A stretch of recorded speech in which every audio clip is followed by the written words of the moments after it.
හොඳ පන්දු රැකීමක් කොතනද පැතුම් නිසංග එතන. Android පහර මිලෝන් ක්‍රීඩකයා පසු කරමින් පන්දුව 4 සීමාවෙද 4 සීමාව ආසන්නයේ ප්‍රබල උත්සාහයක් දක්ෂ පන්දු නතර කිරීමක් අනර්ග විශිෂ්ට පන්දු නතර කිරීමක් ඒ කමිට්මන්ට් එක කියන ඒ කැපකිරීම මොනතරම් උනන්දුවක්ද මොනතරම් උද්‍යෝගයක්ද ෂොට්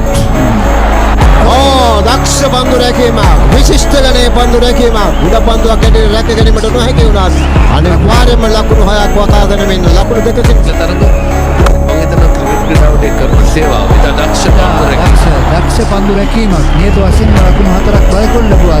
එහෙනම් මේ තමයි උපරිමය ශ්‍රී ලංකා පන්දු රකින්නන් ඒ උපරිමය ලබා දෙනවා අර අවිෂ්ක ලබාගත් උඩ පන්දුවත්. 77ක් උගේ සාමාන්‍ය ලකුණු 45කට ළඟයි. ශ්‍රී ලංකාවේ ඉන්න හොඳම පිතිකරුවන් අතරින් එක්කෙනෙක් තමයි මේ